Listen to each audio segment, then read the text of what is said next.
Well, just so thankful you guys were able to come out, enjoy some food, but then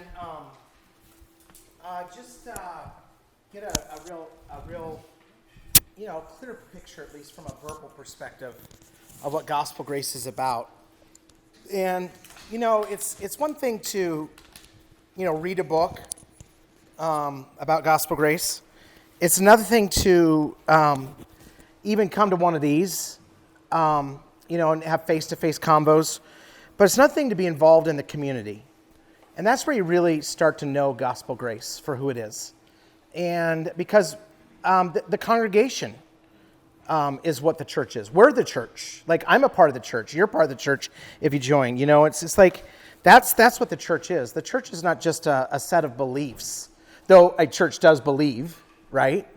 But it's a collection of called out people who are living accordingly as God has called them. And so I hope that you can continue to just experience gospel grace. How many of you have been out more than a couple weeks to gospel grace? Just curious, okay? How many have been coming for more than a couple months? Just curious? Oh, wow, okay, so you know what gospel grace is. And pretty straightforward. What you see is what you get. And just want to be a people who are real Christians, who love one another, who edify the saints, that we edify each other, and then we go on mission together. And you're hearing this throughout, and so excited for you to just be a part of that. Does anyone need some seconds? Raise your hand if you need seconds. Anybody want some more? Okay, if for some reason halfway through this you get hungry, just go straight out, get some more. There is a ton, and so feel free.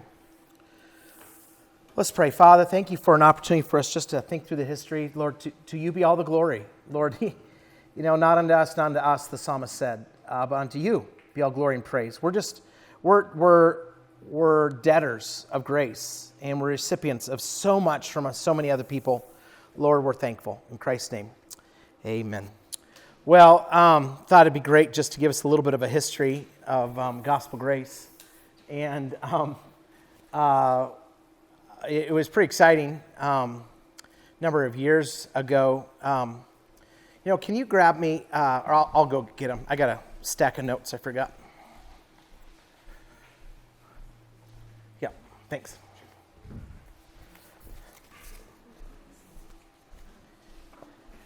So this is our chartering service. I don't know, how many of you can recognize somebody? Who do you got? Eli. Yep. Where is Eli? Oh, yeah, there's Eli. All right. Okay, my son's right next to him. There's my daughter. Okay, anybody else recognize anybody? You. Okay, I'm hiding. There's Christy. There's my wife. Anybody else recognize? You won't recognize Lucas because he's this little boy back here. And here's John Kopp. Jotham. Where's Jotham? Can you find Jotham? Right there. That's Jotham. And by God's grace, this was our first little chapel building. It's up to you. And it's $50 a month to rent that. No, $50 a week. Sorry. Yeah, so it's $200 a month, which is just phenomenal. That's what it started. I think they raised it. I forget what they raised it to. And but the interior could seat about maybe 125, maybe. But really what happened in the church getting going is all of us were serving in different ministries. I was serving in an itinerant ministry. Lucas was, at that time, serving as a pastor in Wichita Falls, Texas. And John Kopp was serving in Oak Ridge, Tennessee. And one of the other founding pastors was serving in Wisconsin. And the Lord began to work in all of us a need to, take another step in that ministry we were at, or really, branch out or move to a new location. And so Jonathan Albright, John Kopp, Lucas Counterman, and myself, we all flew out here in the fall of 2011. And because this was we did on the research, we did the research side. It was the least evangelized city in all of America, especially that's never had any form of an evangelical revival. And so we came out here and just kind of drove around meeting folks, getting to know different people. And through a number of circumstances, the Lord just began to lay it on our heart that this is where he wanted us to plant. And so there was a lot of other conversations, and obviously we go back to our wives and have those conversations. And I think Jonathan Albright flew down to Texas to be with you, and there's those kind of conversations. I mean, it's just all sorts of stuff. But in November of 2011, we, the three pastors, I was serving that itinerant traveling ministry, but all the three pastors, they resigned their churches, and some of them were effective, like January 1, and then they just spent the next next 9 or so months, fundraising, connecting with people. And then on August 19th, 2012, about 70 folks from all over, about 40 folks moved to the city. There were some folks here, for the four pastors' families, that we all gathered in this little chapel, and for our first gathering together. It was kind of a funny setup too, because when we moved here, I forget which family got here first. They got here on Wednesday, and then another pastoral family got here on Thursday, and then another pastoral family got here on Friday, and our family pulled in on Saturday, and we had church on Sunday. And not the recommended approach to planning a church, all right? And yet that's what the Lord gave us. And so we just had a number of folks, and people just brought their instruments, and we sang together and heard the Word of God together, and it was just a sweet beginning. In those first few years, Matt and Annie Reed, they just actually moved away from here. And then Greg and Mary Bird, they're still with us. They serve on. He serves on the security team. And then Susanna Frazier, you might meet her. She's in the audio-visual booth. Jonathan and Jenny Griggs, they're now a part of one of our sister churches, Gospel Hope. It's just so sweet to see people that just said, hey, we're willing to leave comfort. We're willing to leave what's convenient. And we're going to move to an area that doesn't have a lot of gospel preaching churches. And we're going to see what God would do in calling us together. This Post Chapel is kind of nostalgic. I just drove by it like a week ago or 2 weeks ago in that area, and it's like, just the power of nostalgia, that those first humble beginnings up there at the U. There's a great shot of it all loaded up. In fact, so we met there for about a year, and we were just, remember, we came from all different locations. And so Lucas, one of the first, the first text we preached was out of Romans 12, which the idea of that is this is how we ought to live. I mean, this is how we ought to serve. I mean, this is what a Christian should look like. And yet he just kept on going through Romans 13, 14. Do you know what's the topic of Romans 13, 14? It's dealing with differences. And you know what? Our church plant needed that, because you had people coming from all different backgrounds, all different places to come together and say, okay, how is it that we can love one another? How is it that we can be different and yet stay on mission together? About a year later, so this is in 2013, we actually chartered. And that's where we formally took people in as members. They formally affirmed the four of us as elders. And so we met here in this chapel for about 2 years, until finally everyone's sitting on each other's laps. And it's just all over. It's just people are sitting up front. You got people sitting in the aisles. We're just packed. So we then started to rent a facility right next to this, but that was about $3,000 a month. And we began to realize, wow, if we're going to be spending $3,000 a month, that maybe we should try to get a mortgage on a piece of property. What would God do for us that way? And it'd be nice to have a location that we could call home, that'd be kind of a center place for outreach, and that brings us to the building that we're in right now. So during the summertime, we would have special youth outreaches called Plant Camp, and perhaps you've heard of those this summer. And I would be gone for a lot of the school year time, and then here for most of the summertime. And I remember John Kopp was helping lead this Plant Camp ministry that we're doing, and he said, "Yeah, we're using this building right here, the Foursquare Church, or the Church at Liberty Park, right here." And I'm like, "Oh, I don't even remember it. Where is that building?" It's kind I got here and I walked in. I remember walking in to this building and I immediately broke the 10th commandment. Thou shalt not covet. And I thought, man, wouldn't it be awesome if we could be here? But you kind of feel guilty. You're like, how do you like wish for another pastor's church building, right? That's not good. And so I just found myself going, wow, this would be wonderful. Because, well, Jotham, one of the founding pastors, he lived just straight down here, about like 6 or 7 houses. John Kopp lives 5 minutes walks max. And then Lucas just lives, if you're cut straight through the park. How long does it take you? I rarely walk, so I don't know. Oh, right. So as the bird flies, but it's just right over on the other corner. And it's just like, this is kind of like the outreach home of what we were trying to do, and the Lord just opened it up. This church was needing to move. They reached out to us. They said, "We'd love for you to get our church building. We know the heart that you have for the city. We know how you've been reaching people. We'd love for you to get it." And so they gave us a number of something like 1.3 or $4 million, and we're like, "Oh, I don't know. It's probably like 900,000." So we're like, we'll give you 900,000. Like, no, we got a contractor who's wanting to make us equity partners and level the place and build condos or townhouses, and you get all the profit, and we'll give you $2 million on top. And we're like, yeah, 1.3 sounds great. And so, but we didn't have that, and yet the Lord let us raise some of that internally, maybe about 100,000.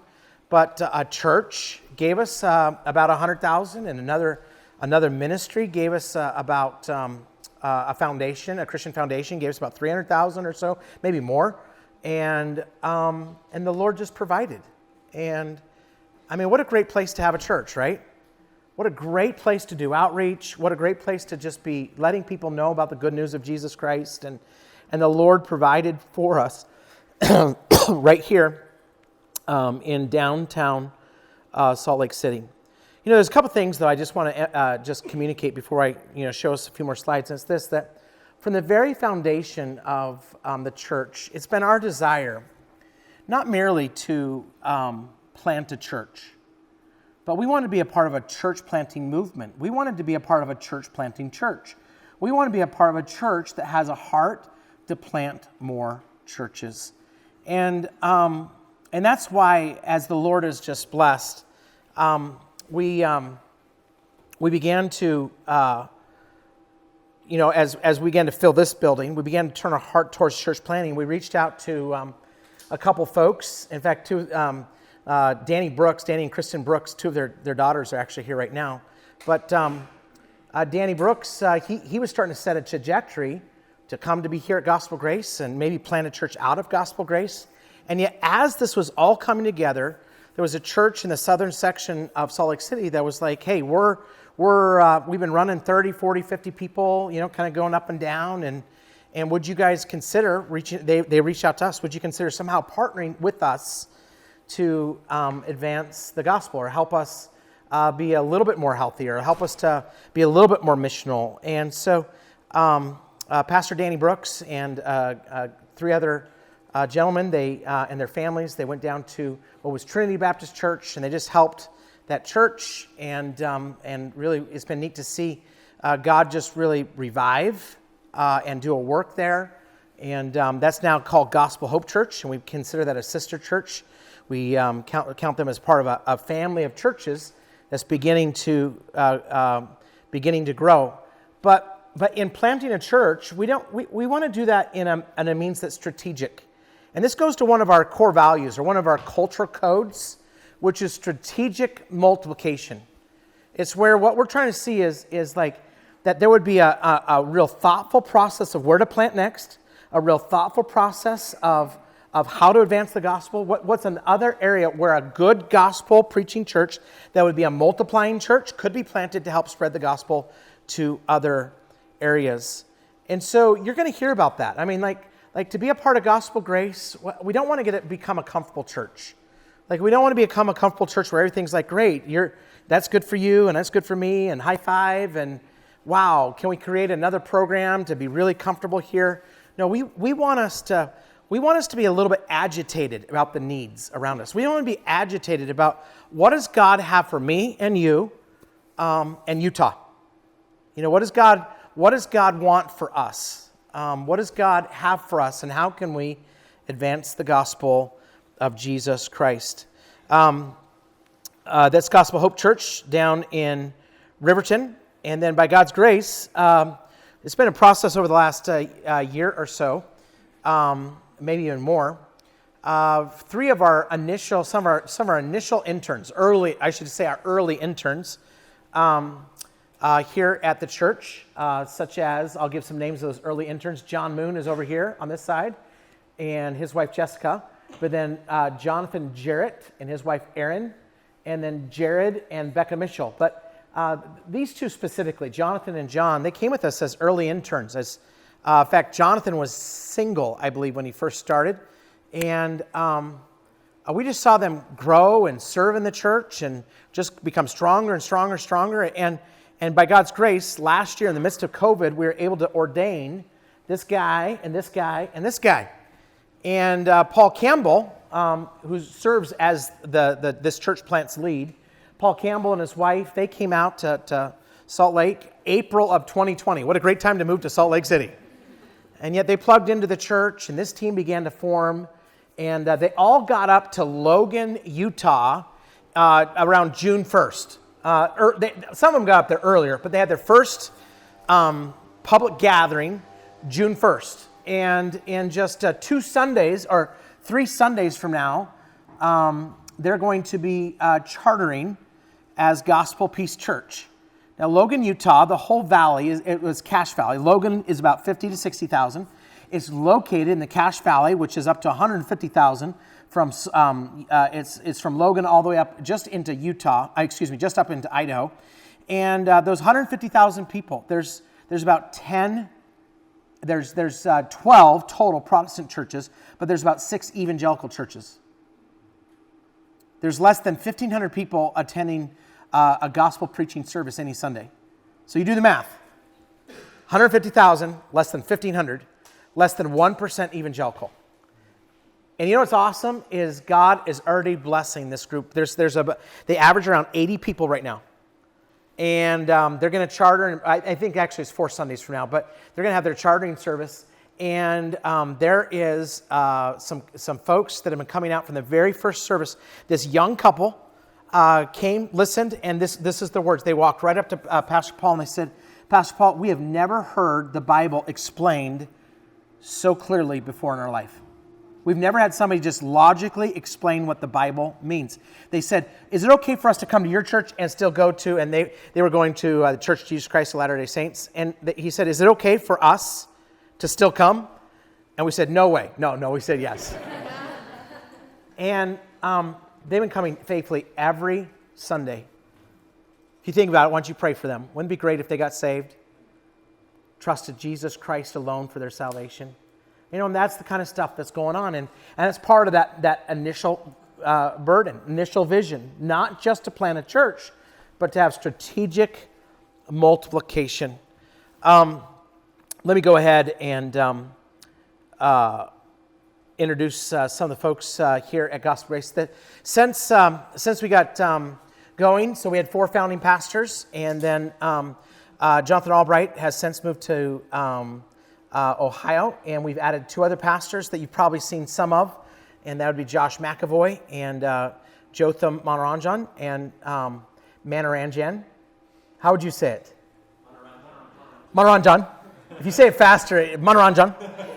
I wish he was here. He would just fillet me. But anyway, so since going, you've been ordained how long, Josh? 2019. So we're working on 3 years then, 3 years plus. And it's just a blessing to have these 2 gentlemen join us as well. So Lucas and Liesel Counterman. What do you think about that? When was that? That was a long time ago. This is their happy family now, and so thankful for them. They've got one in college, Eli. The one up top is He is, how old is he? 19. And he's going to be finishing up at U, looking at some other medical things. Then Eden, and then we got Kana, and we've got Lydia. And they're just precious kids, and so thankful for them. Lucas serves as our lead pastor, and what that means is that he is the primary voice that you'd hear on Sundays. And right now he is tackling a simple Old Testament book called Deuteronomy. And how many of you have been coming out to the Deuteronomy? How many of you have ever been like, wow, this has been good for my heart? And that's good. And I know we've all been blessed and fed by that. And I think that's just a testimony. It's not a point of pride for Gospel Grace, but that's just what we do. We just believe in the Bible. You know what I mean? This is the Bible. And my guess is next January we'll probably be in a New Testament book. And a big thumbs up from Lucas. So we'll be in a New Testament book as the primary teaching. And then did you guys notice what was going on? The Deuteronomy, and then you were having the Luke supplement there when someone else would preach. And that was just to give a little bit of a breath. And it's been just a sweet season. So then we got John and Beth Kopp. John, you look at those chops. That's just their oldest, Karis. They've since added Caleb and Andrew. This is Andrew in the front, Caleb right here. And these guys love to get outdoors. John he's played a lot of roles at Gospel Grace. And he is just all over. He helps with the teaching and preaching. Right now, his main role is the worship, and then also with our community groups and discipleship in the background. He and his wife have a real heart for counseling, and they keep us honest about things of mercy and different things. Like, for example, Beth Kopp served on the board of the Pregnancy Resource Center for a number of years, and they're just great. They're great people. God's used them to disciple folks. God's used them all over the church. Okay, and then you got these yahoos. And so this is, wow. I robbed this slide presentation from Josh. Nice pictures, bro. And so we have 5. Let me go back. I just got to see that first one. Wow. All right. This is Lily, and that's how she is. That's her. She's just the life of our party. My wife, Christy, and I, we're so thankful for our 5. Anna Grace is over here, and then William is right here. Large and in charge, it looks like. And those 2 are in college in Ohio. And then this is Lily, and there's David. He's playing a soccer game right now. And there's Ellie. She'll be playing a soccer game at 2:30. And there's mom and dad who look like their kids are playing soccer. So we're thankful for our children. I'm kind of a 50-50 role here at Gospel Grace. Half my responsibilities are with Plant for the Gospel, which is to just help accelerate the strategic multiplication. And so I'll speak out. I'll be in different churches. I'll be doing stuff along that line. Okay? And then we got Jotham and Erica. This is Jotham right there. This is Jotham. Maybe he might be in the Himalayas or he might be in the Wasatch Range. I don't know. But he had this long flowing mane. We call him the lion from the tribe of India. And then what's funny is he was our intern and so forth. And Lucas and Jotham would talk about things, different things. And Jotham one day said, he just out of the blue, it was kind of funny. I don't even remember the context, but he just told us, he goes, I'm not cutting my hair. It's taken too long to get this. And but then he fell in love with a girl who is from an ethnic Russian background. And I think Erica's dad must have scared him, because right before he got engaged, there's Jotham.